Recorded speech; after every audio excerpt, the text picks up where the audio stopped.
नमस्कार, मैं गौरी और आप देख रहे हैं सी न्यूज भारत। खबर देश की राजधानी दिल्ली से है। दिल्ली प्रदेश भाजपा कार्यालय में पत्रकारों को संबोधित करते हुए भाजपा प्रदेश अध्यक्ष वीरेंद्र सचदेवा ने आम आदमी पार्टी पर कई गंभीर आरोप लगाए।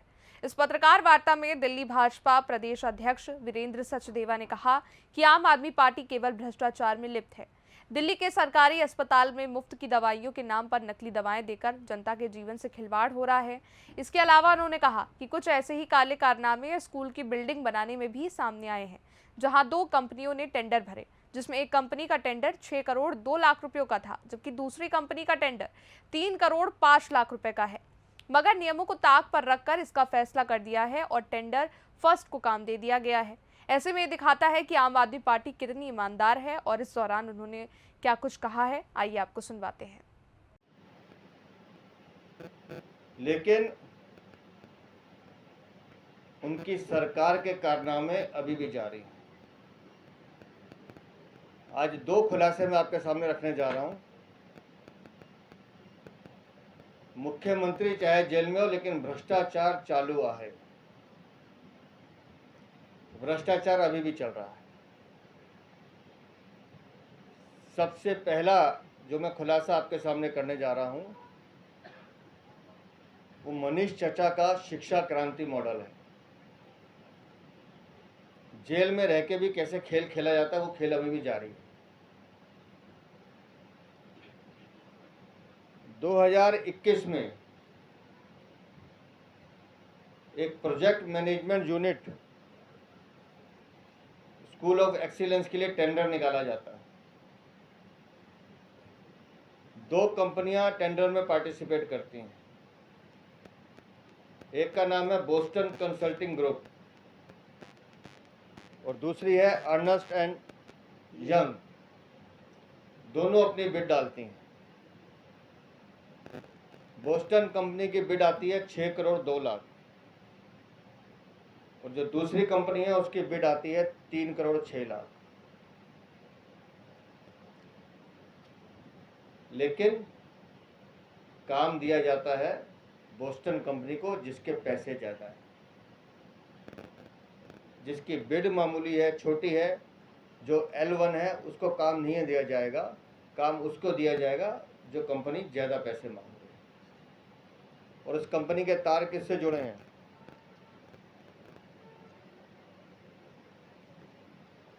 सीमा बंसल से। अब ये सीमा बंसल कौन है? Seema Bansal vice chairperson Punjab development commission, जो पंजाब सरकार के अंतर्गत आता है, उनकी इस कंपनी को ठेका दिया जाता है। शिक्षा के नाम पर दिल्ली को लूटने वाले अरविंद केजरीवाल, मनीष सिसोदिया इस बात का जवाब देते, जो आज के शिक्षा मंत्री हैं वो भी जवाब देते कि क्या कारण है कि जिस कंपनी की बिड कम थी उसको काम नहीं दिया गया, जिसने पैसे ज़्यादा मांगे और जिसके साथ तार सीधा सीधा आम आदमी पार्टी के नेता से जुड़े हैं, उसको काम देने का मतलब क्या है? मुझे खुशी इस बात की है कि विजिलेंस डिपार्टमेंट ने एक नोटिस इशू कर दिया है और मुझे लगता है कि जल्दी इसकी भी सच्चाई सामने आएगी। लेकिन ये भ्रष्टाचार की कहानी अभी यहाँ न रुकी है। आप लोगों को ध्यान होगा कि स्वास्थ्य सचिव जो OSD हैं स्वास्थ्य सेवा विभाग के, RN दास, उनको विजिलेंस डिपार्टमेंट ने नोटिस दिया और मैं सौरभ भारद्वाज का बयान देख रहा था कि वो तो OSD नहीं है। हम आपको वो दस्तावेज दिखा रहे हैं जो सरकारी कागज़ हैं, RN दास के उस पर सिग्नेचर हैं, RN दास ने साइन किए हुए हैं और जो ये कहते हैं कि मैं OSD नहीं हूँ। लेकिन इस स्वास्थ्य सेवा में भी खेल देखिए। दिल्ली सरकार के अस्पतालों में नकली दवाइयाँ दी गई, उसकी जांच चल रही है। स्वास्थ्य विभाग ऐसा विभाग है जहां लोग इस उम्मीद से जाते हैं कि हम ठीक होंगे, लेकिन दिल्ली सरकार ने वहां भी लोगों को मारने का इंतजाम किया, नकली दवाइयाँ दी। और ऐसी एक कंपनी को कैसे फ़ायदा पहुंचाया गया, उसका भी नोटिस इश्यू हो गया है। Committee headed by RN Das, who was OSD to the Health Minister Shri Satendra Jain and presently OSD to Health Minister Shri Saurabh Bhardwaj. Company का नाम है messrs Tirupati Medilines private limited. Company जो है, जो उसमें सबसे अलार्मिंग जो खतरे वाली बात है, जब कंपनी जो दवाइयाँ लेने वाली कंपनी है उनको अपने सर्टिफिकेट देने पड़ते हैं, अपने प्रूफ देने पड़ते हैं कि वो इसको एलिजिबल है काम को करने के लिए, नहीं है। लेकिन इस कंपनी का जो सर्टिफिकेट था वो फेल कर दिया गया था, उसके बावजूद इस कंपनी को काम दिया जाता है। और अब कंपनी के डायरेक्टर सुनिए। डायरेक्टर हैं श्री मुदित गुप्ता और श्री शुभम गुप्ता। आम आदमी पार्टी से जुड़े सब लोग इन्हें जानते हैं। ये नेफ्यू है श्री संदीप गुप्ता, उनकी कंपनी है ब्रिज टेक्सटाइल, जिसके मालिक हैं संदीप गुप्ता। और साथ साथ फर्मा सर्ज इम्पैक्ट, उसके भी डायरेक्टर हैं रोहित गुप्ता। पूरा का पूरा परिवार अरविंद केजरीवाल और उनके मंत्रियों की छत्र छाया में दिल्ली को लूटने में लगा है। क्या कारण है कि जो कंपनी का सर्टिफिकेट फेल हो गया उसको ये काम दिया गया, और वो दवाइयाँ जो स्टैंडर्ड मैच नहीं करती वो कैसे सरकारी अस्पतालों में चली गई? गंभीर विषय है। विजिलेंस डिपार्टमेंट इसकी भी जांच कर रहा है, लेकिन मैं उम्मीद करता हूं कि विजिलेंस डिपार्टमेंट के साथ साथ माननीय उपराज्यपाल जी स्वयं इसका संज्ञान लें और शिक्षा क्रांति के नाम पर दिल्ली को लूटने वाले और स्वास्थ्य सेवा के नाम पर दिल्ली को ठगने वाली आम आदमी पार्टी की सरकार के जितने भी कल्प्रिट हैं, जितने भी दोषी हैं, उन सब के खिलाफ कड़ी कार्रवाई की जाए, ऐसी हमारी मांग है। आ रहे क्या कहेंगे आप? मैंने कहा ना, अरविंद केजरीवाल का जो मॉडल है वो भ्रष्टाचार का मॉडल है। आज मुख्यमंत्री जेल में है, लेकिन उनके पीछे भी वो मॉडल काम कर रहा है। जिस तरह से शिक्षा विभाग का हमने बताया कि जिस कंपनी की बिड छोटी है उस कंपनी को ना देकर ऐसी कंपनी को देना जिसके नेता आम आदमी पार्टी से सीधा सीधा जुड़े हैं। सीधा सीधा घोटाला तो है ही, चोरी भी है दिल्ली के साथ। और बार बार हम जो कह रहे हैं कि दिल्ली के हर विभाग में अरविंद केजरीवाल और आम आदमी पार्टी घोटाले कर रहे हैं, चोरी कर रहे हैं, ये बात अब सबके सामने है। जिस तरह से नए नए घोटाले के सामने आ रहे हैं, क्या कहेंगे? उससे लेकर क्या करेंगे? एक तरफ विजिलेंस विभाग नोटिस जारी कर रहा है, वो कह रहे हैं कि देखिए, on record RN. Das various committee के हेड हैं, उसमें लिखा हुआ है OSD टू हेल्थ मिनिस्टर, और उनके सिग्नेचर हैं सरकारी कागजों पे। मुझे लगता है सौरभ भारद्वाज को वो कागज़ एक बार देख लेने चाहिए, क्योंकि जो चीज़ें रिकॉर्ड पे हैं वो झुठला नहीं सकते, और विजिलेंस डिपार्टमेंट इसकी जांच कर रहा है।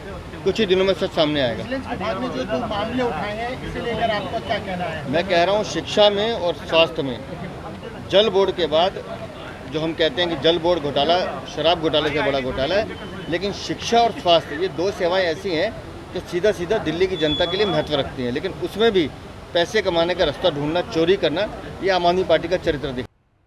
वहीं पश्चिमी दिल्ली से कांग्रेस और आम आदमी पार्टी को लोकसभा चुनाव से पहले बहुत बड़ा झटका लग चुका है। पश्चिमी दिल्ली से कांग्रेस साफ और आम आदमी पार्टी हाफ हो चुकी है। पश्चिमी दिल्ली से कांग्रेस पार्टी के दिग्गज नेताओं ने आज भाजपा का दामन थाम लिया है, और इतना ही नहीं, इस दौरान बड़ी संख्या में इन दिग्गज नेताओं के कार्यकर्ता भी भाजपा में शामिल हो गए। भाजपा ज्वाइन करने वाले नेताओं ने क्या कुछ बताया है, आइए आपको सुनवाते हैं। 35 साल से कांग्रेस से जुड़ा हूँ। मैं ब्लॉक में joint secretary, general secretary, vice president रहा हूँ। 35 सालों से पोलिंग एजेंट रहा हूँ। लेकिन आज मुझे लगता है कि कांग्रेस की विचारधारा देश हित में नहीं है। मैं आपके माध्यम से एक बात पूछना चाहता हूँ, जो कन्हैया कुमार जो देश के टुकड़े टुकड़े करवाता था, आज उसी को कांग्रेस टिकट दे रही है। इससे बड़ी शर्म की बात नहीं है, और इससे बड़ी मुझ जैसे कांग्रेसी कार्यकर्ताओं के लिए शर्म की बात नहीं है। मैं इसी कारण से आज भाजपा ज्वाइन की है। जो नरेंद्र मोदी जी देश हित के लिए काम करते हैं, भारतीय जनता पार्टी राष्ट्र हित के लिए काम करती है। मुझे ये लगता है कि मैंने 40 साल अपनी ज़िंदगी के खराब कर दिए जो कांग्रेस के साथ जुड़ा रहा। धन्यवाद। आज हम बीजेपी दफ्तर में पहुंचे हैं, सभी साथियों के साथ, प्रतीक आनंद जी के बड़े भाई के साथ, और बहुत ही ज़्यादा संख्या में पहुंचे हुए सभी साथियों के साथ। प्रदेश में वीरेंद्र जी सचदेवा जी के नेतृत्व में आज हमने भाजपा ज्वाइन की है। हमें बहुत खुशी हो रही है कि हम आज मोदी जी के जो कार्य देखते हुए हम भाजपा में शामिल हुए हैं तो हम सातों की सातों सीटों में काम करेंगे और मोदी जी के, नरेंद्र मोदी जी के हाथ मजबूत करेंगे। आप कांग्रेस में काफ़ी पदाधिकारी पदों पर रहे हैं, क्या कहेंगे? जी, मैं ब्लॉक लेवल से स्टार्ट हुआ था। मैं AICC में सेक्रेटरी था, तो जब काम वहाँ पर हो रहा था तब हो रहा था। आज जब उनके विचारधारा लोग देख रहे हैं, सब कुछ देख रहे हैं, तो सब लोग ज्वाइन भाजपा में कर रहे हैं, बीजेपी में कर रहे हैं। और इनके काम करते हुए जिस तरीके से ये देश में काम कर रहे हैं, तो पब्लिक इनसे बहुत खुश है। तो इसलिए हम भी इनके साथ जुड़ के पार्टी को मजबूत करेंगे। मैं जी, लगता तो यही है, साथों की साथों आएंगी। और दिल्ली में मैं आपको बोल रहा हूँ कि भाजपा की दिल्ली से सी न्यूज संवाददाता दीपक सिंह की रिपोर्ट। फिलहाल के लिए इस खास रिपोर्ट में बस इतना ही। देश और दुनिया की बड़ी खबरों के लिए देखते रहिए आप सी न्यूज।